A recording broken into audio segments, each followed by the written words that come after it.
Yo, what's going on, guys? It is Rinne-Hatake here, back with another video. And today we got what if Naruto was the reincarnation of Minato, otherwise known as what if Naruto was like Minato. And this will be part 3. And we continue from where we left off. Let's explore. Let's explore. Kurama's excited voice sounded in his head. Naruto shook his head. I would be an idiot to even touch the gate. Can't you see all those seals engraved on it? Kurama insisted. Do it. Who knows? You might get a surprise. Naruto frowned at the behavior of the fox, but followed his advice. Anyway, he placed his hand on the seal of the gate and closed his eyes as if waiting to be blown up. He didn't notice the seals glow slightly. He opened his eyes when nothing happened. Tentatively, he pushed the gate, and to his surprise, it opened easily. The seals must have been malfunctioning if a stranger like me could enter here, he thought. The mansion was beautiful. It was traditional, two-story mansion surrounded by lush green grounds. There was even a small pond with clear water in front of the house. Whoever this house belongs to must be insanely wealthy, he thought with wonder. Money was something that was rarely available to him. He decided not to dwell on it further. As he approached the front door, he began to think. It was a bad idea coming here. What if someone spotted him? What if he accidentally activated a trap? He cautiously turned the doorknob, hearing it click open. He opened the door fully, seeing the dark living room with a sofa and comfortable chairs. He turned on the light, surprised that electricity still flowed in the circuits of the house, but it was all covered in a thick layer of dust. The owner has been gone for a long time, but why? He wondered as he turned in the direction of the fireplace. He stopped short at what he saw. Shocked at what he saw. The first thing that caught his eye was the uniquely shaped kunai embedded in a stone slab placed on the top of the fireplace. Every shinobi, or to-be shinobi, worth his or her salt would recognize the tri-pronged kunai. It was the Yondaime's kunai. He now knew that this house belonged to the deceased Hokage. Crap! He had just broken into the Yondaime's house. Double crap! He was just about to turn tail when Kurama's voice sounded in his head. What's that? He turned around again, seeing the portrait above the fireplace. For the first time, it was Minato Namikaze, decked out full Hokage uniform, along with a beautiful red head, wearing a high-collar, sleeveless blouse under a long, loose-fitting dress, with a wristband on her left wrist, and the standard shinobi sandals. A medium-sized bulge on her stomach made him realize that she was pregnant. But that was not what caught his eye. The redhead was waving a peace sign with a very familiar grin, the same one he wore whenever his mischievous and tendencies surfaced or when he was really happy. Her face was also very similar, looking to his own. Her exquisite violet eyes were shaped just like his eyes. With a jolt, the pieces of the puzzle that he could never solve arranged themselves, forming a long sought-after answer. Blonde hair, azure blue eyes, the familiar grin, same shaped face, identically shaped eyes. He had just found out the identities of his parents. Congratulations, kid. You finally found them. Kurama's smooth voice was softer this time. Chapter 3. Chapter 3. Speaking. Thinking. Kurama speaking face to face. Naruto stood in front of the fireplace, eyes glued to the portrait, a storm of emotions raging inside of him. He didn't know what to feel, whether to be happy that he finally has found out who his parents are or were. He thought bitterly, or whether to feel hurt that his Gigi hid his parents' identity from him, or whether to feel furious at the treatment from the village. His hands were clenched so tightly his knuckles turned white. Kurama consoled with him. It's okay to feel this way, Naruto. Anyone who would have been in your shoes would have felt the same. Naruto finally sat down in an Indian position, the energy leaving his legs as he tried to think of something, but his thoughts evaded him. Only the image of his parents situated in his mind. He was finally with his parents, yet at the same time he was not. Tears fell from his eyes. From holding them back for so long, he cried for a long time, finally letting his emotions have an outlet. For the first time in his life, he felt like he was alone in the world. Sniffling, he asked Kurama in his head, Kurama, did you know about this? Kurama remained silent for a few moments, which were enough for Naruto to deduce that he knew. Kurama knew and still didn't tell him. I did know, Naruto.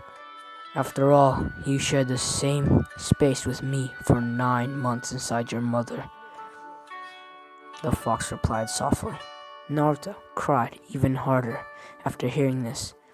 It was like a whole new storm colliding with storms that are already raging inside of him. On one hand, he was happy that he and Kurama were together even before he came into this world. On the other hand, he felt betrayed that Kurama would hide something like this from him. He was too emotional to make sense of Kurama's statements right now. He felt really alone. After he stopped crying, he stood up, too tired to explore the house right now. Hell, he was too tired to even form a concurrent thought.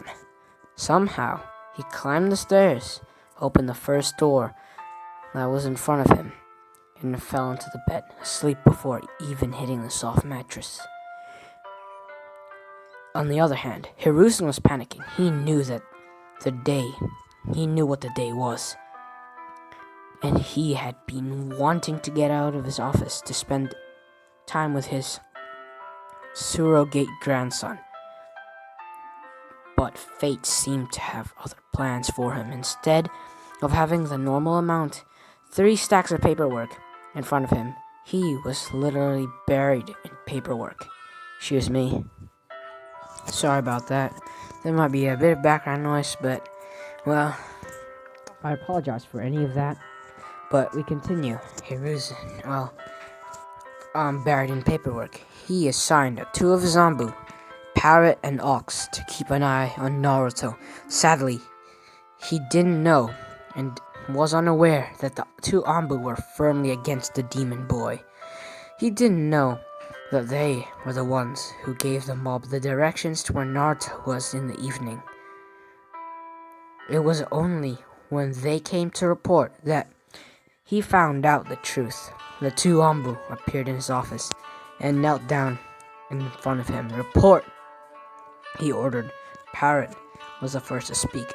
We lost the boy, Hokage-sama, because today is the Kyuubi festival. Crowds were thick, and that is where we lost him. Unfortunately for the two, Hiruzen didn't believe them for a second.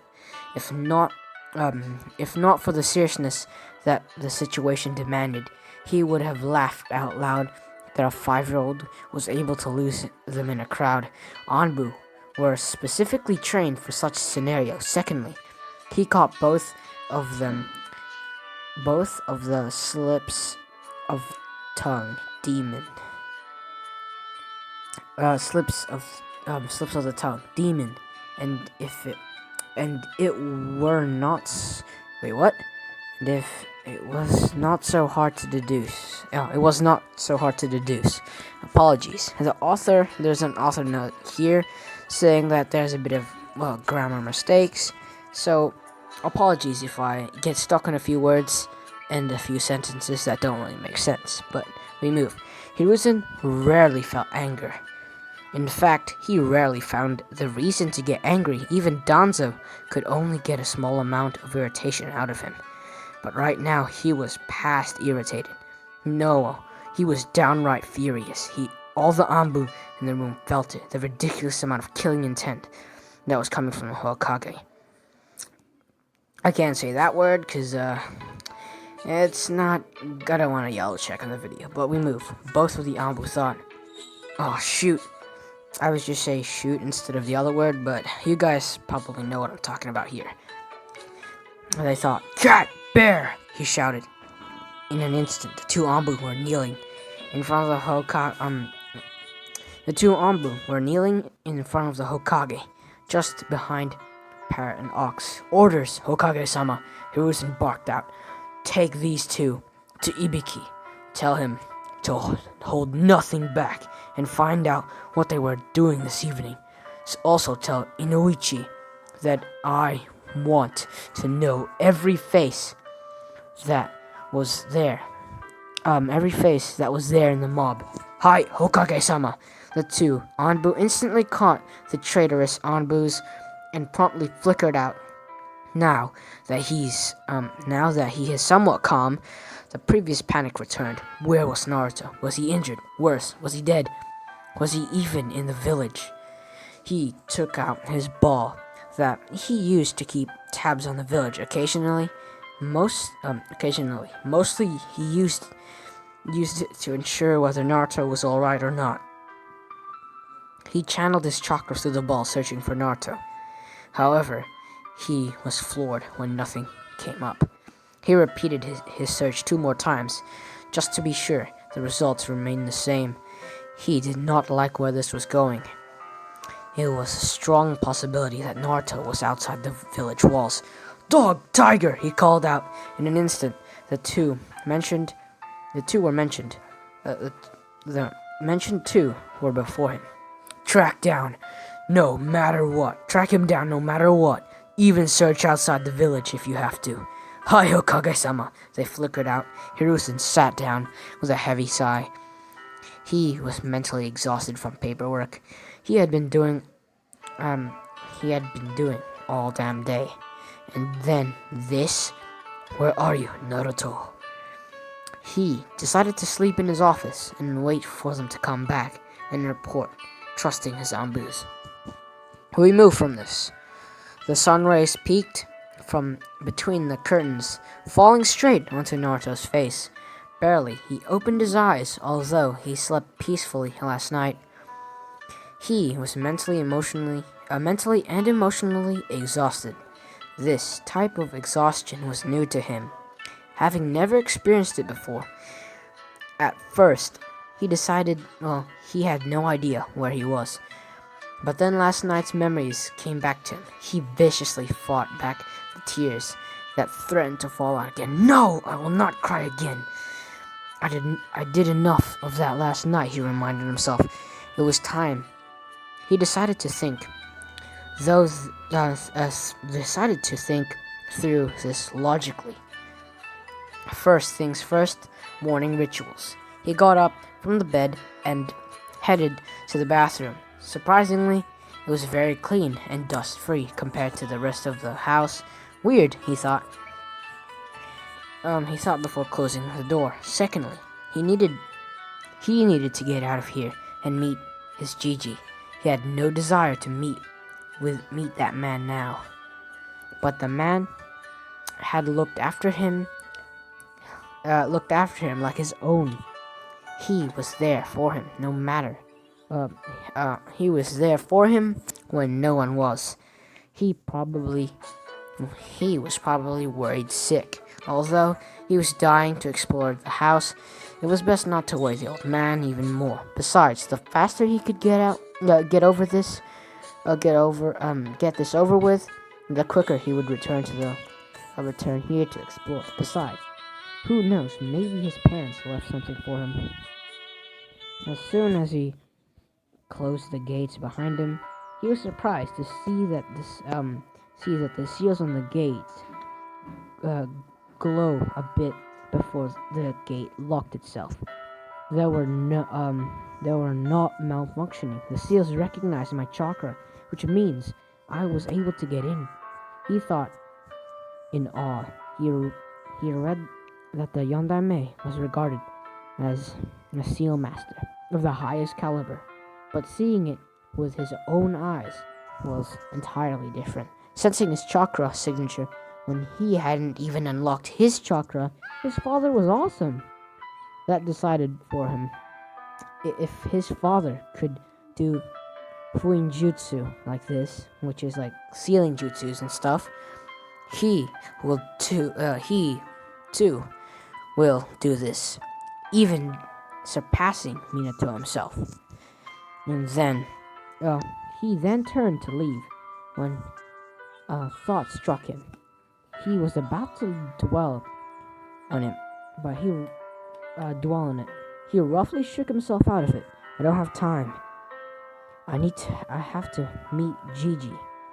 With that, he ran out of the area, picking up speed when he realized he was quite far from the Hokage Tower en route. He mentally nudged his friend. "Hey, Kurama, you awake right now?"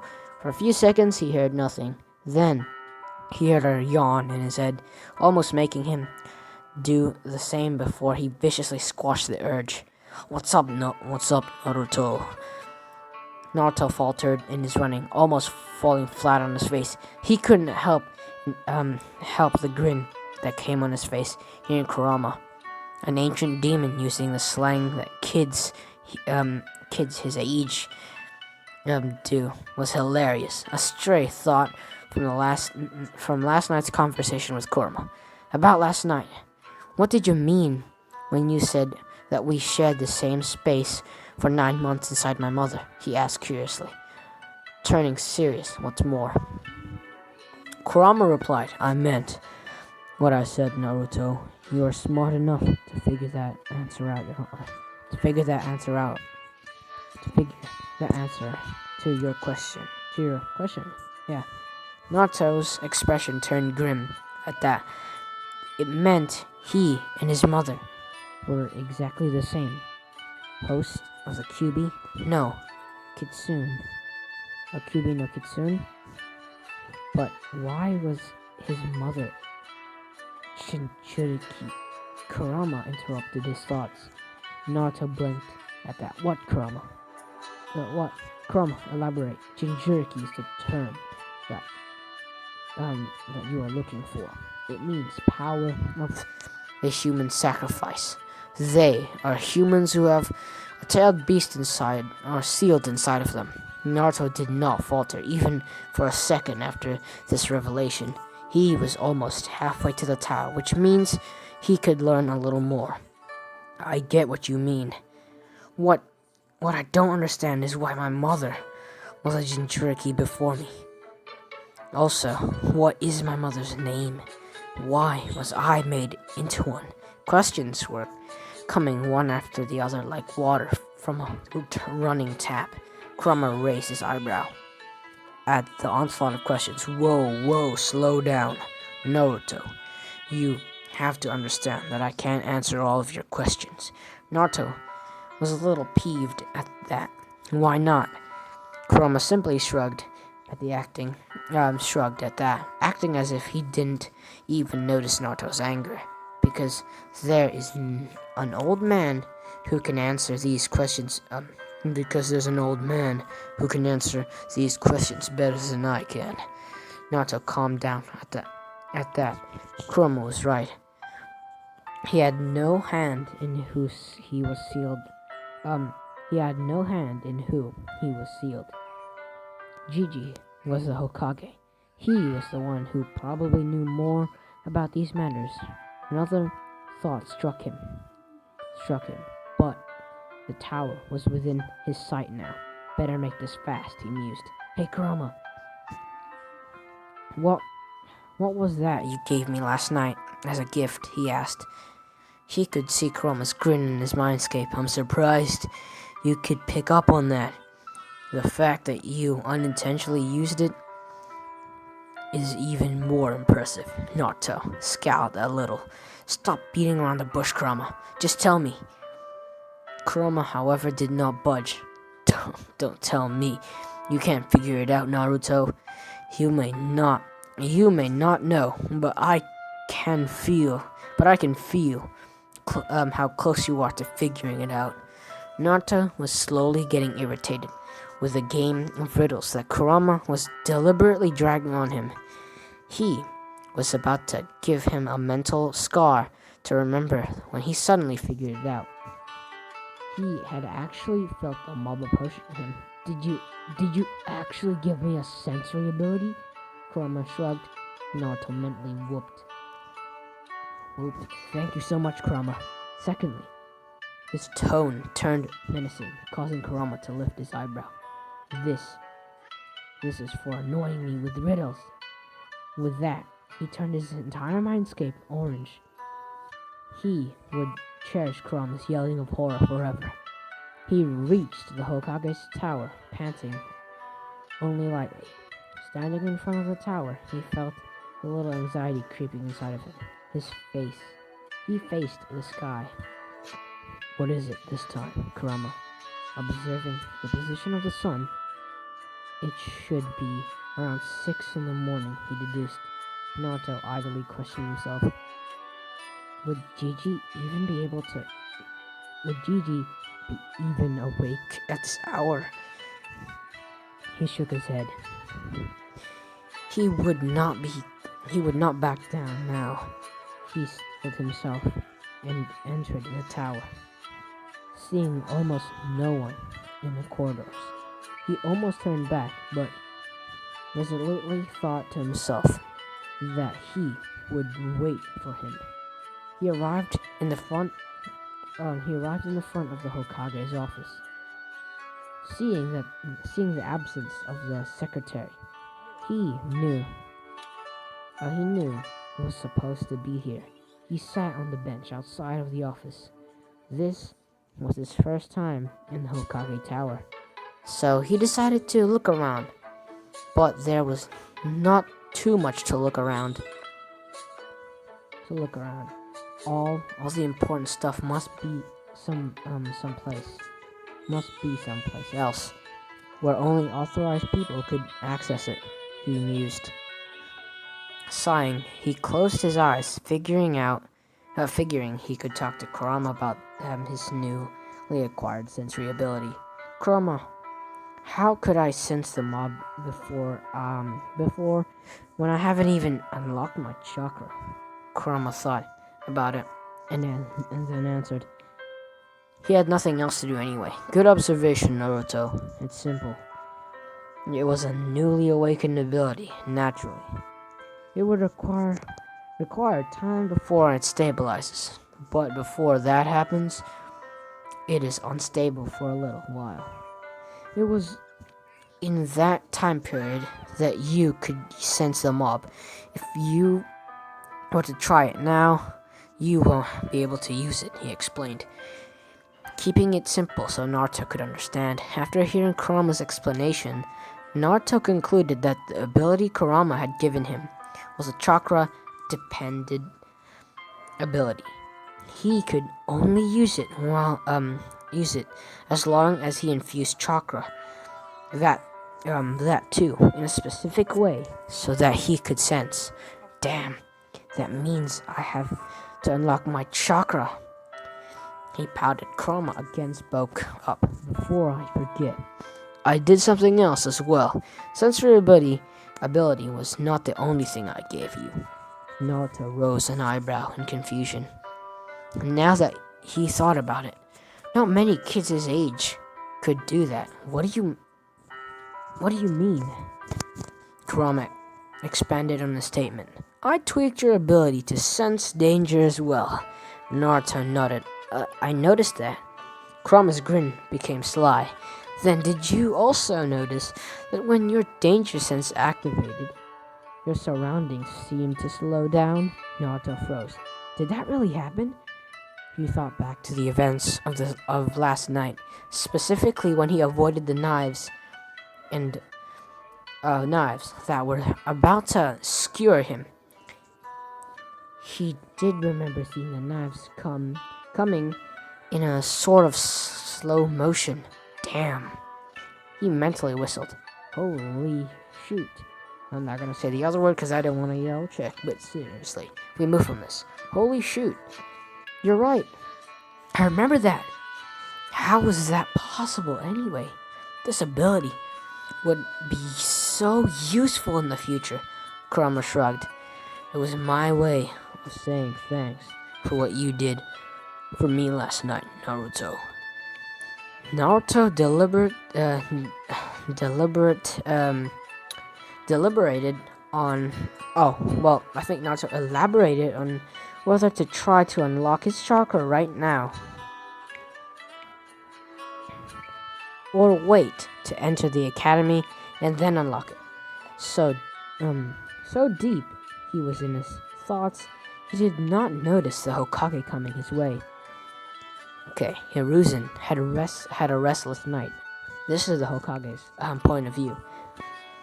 The aged Hokage's worry increased when the dog tiger came back after the search that lasted 4 hours.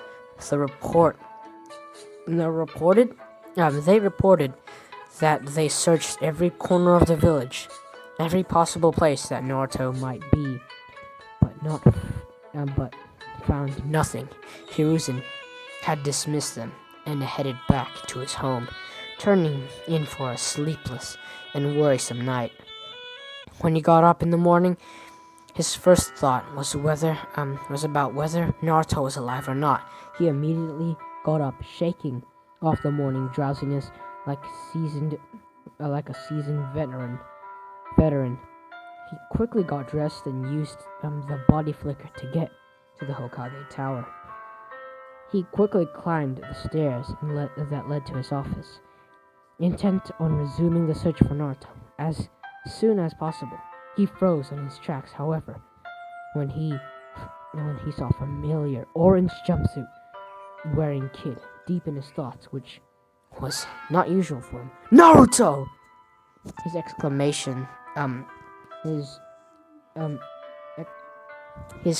exclamation was filled with relief and happiness. Naruto looked up, and Hiruzen knew something was wrong, when instead of seeing the usual face-splitting grin, he was greeted with a small smile filled with sadness.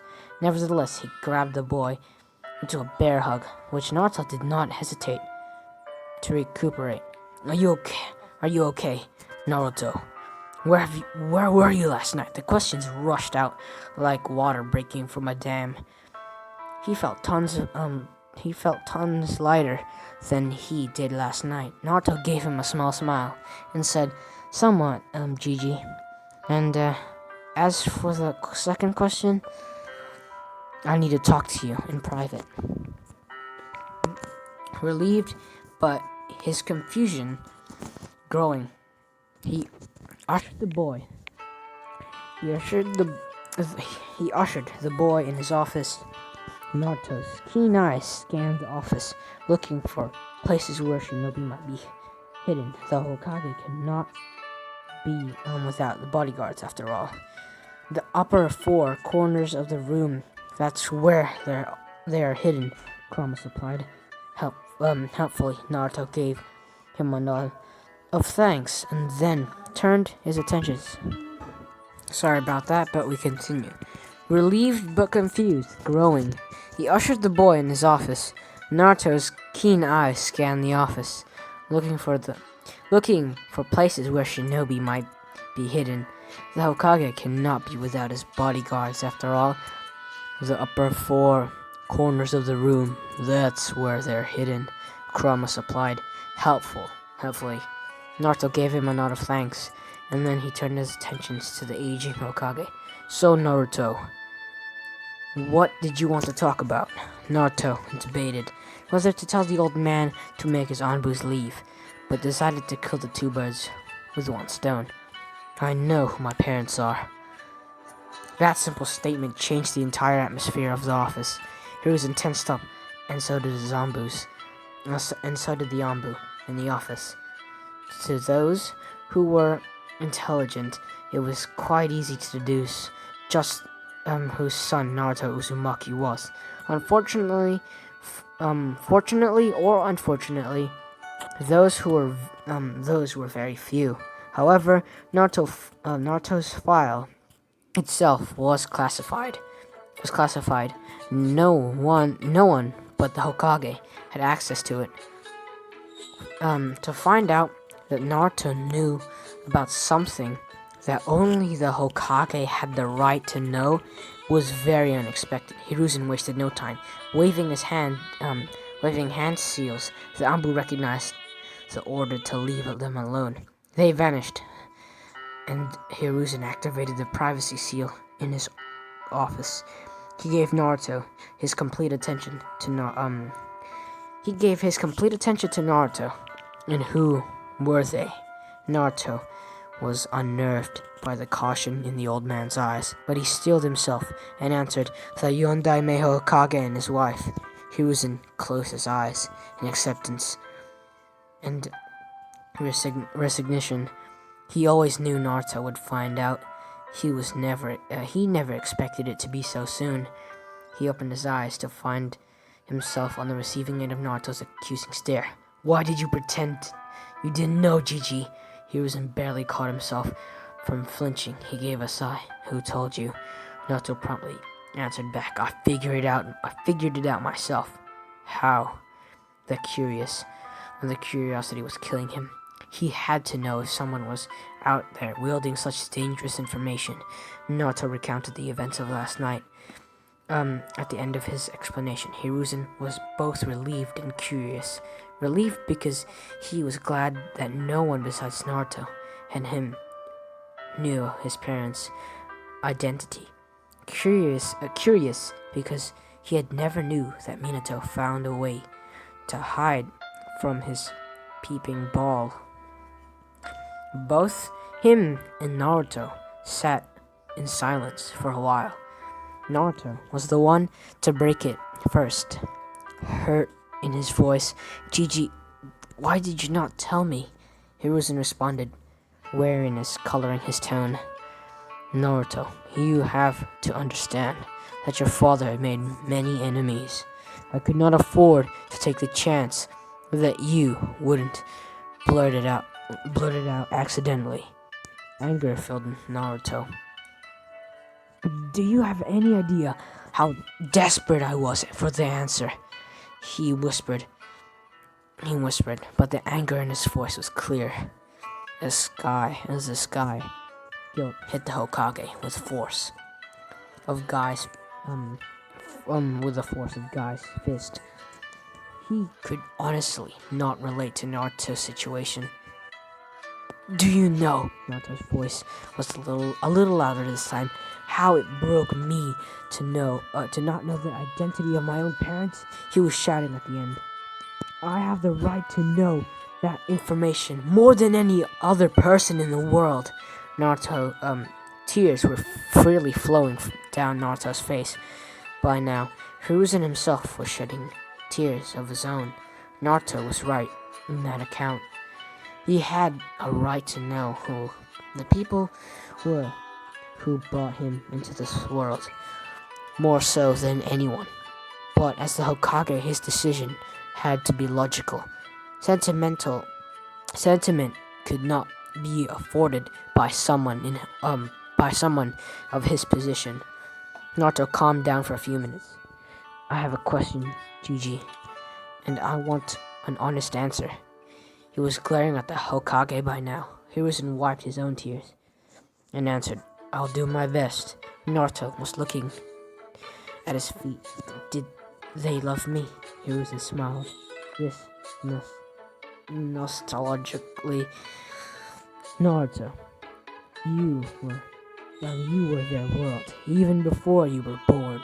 Naruto felt as if a weight had been taken off his shoulders. He had always wanted to know if his parents loved him. What child didn't? Did they leave something for me? That question caught Hiruzen off guard. However, he was able to recover quickly. Yes, they did, but I don't know where. Naruto leant back in his seat, eyes on the ceiling.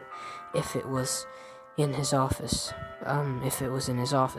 Gigi would know, which means it is probably in his house. Chroma, would you know by any chance? He decided to ask the fox. Damn, I was hoping to watch you scuttle around for answers. It was always entertaining, Chroma grumbled. Naruto mentally raised an eyebrow. So you do know?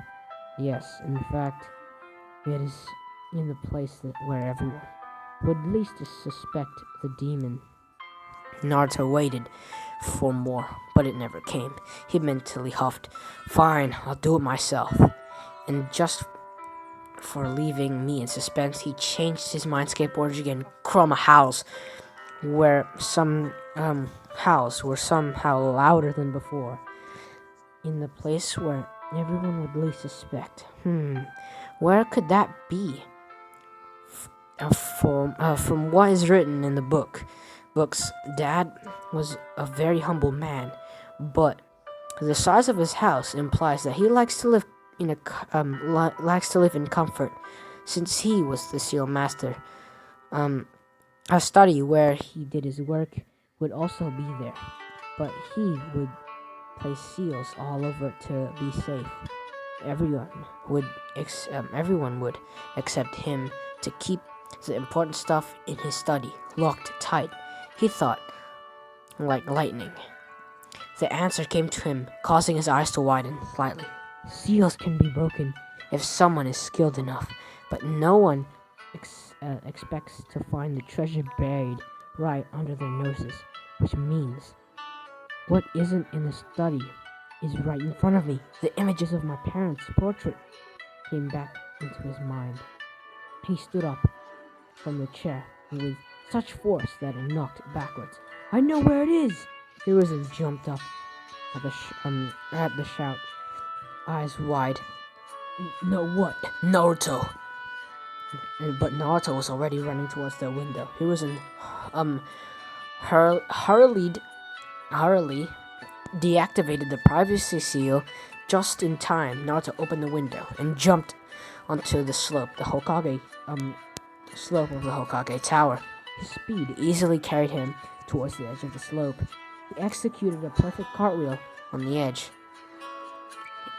his hands holding on his legs, going over an arc onto the wall. He had released his hold, falling towards the ground. He rolled perfectly to soften the landing and then ran full throttle back to his parents' house. Hiruzen had gone pale as soon as he saw Naruto's cartwheel over the edge and letting go. However, panic gave way to relief when he saw Naruto had landed perfectly and was running away. That boy will send me into an early grave, he thought. As he prepared to follow, he gave the order to stand by to his Anbu as he darted after Naruto. He had to admit, for his age, Naruto was unusually fast. He easily caught up to Naruto, who was easily ignoring the stares around him. Hiruzen asked the excited boy, Naruto, do you mind if I take us there quicker? I know where you're going. Naruto glanced at him. Then pick me up and do it, Hiruzen nodded. As he did, just that, vanished in a body flicker. The villagers thought the Hokage was chasing the demon boy to kill him, and when they saw him pick it up and vanish, they smiled. Everyone continued about their busyness, not suspecting a thing. This is the author's note. Villagers of Konoha are idiots anyway. But actually, I'm planning to end it off right here, so hopefully you guys enjoyed. And I'll be posting another part to this. So, I'll be seeing you guys in the next part. Peace.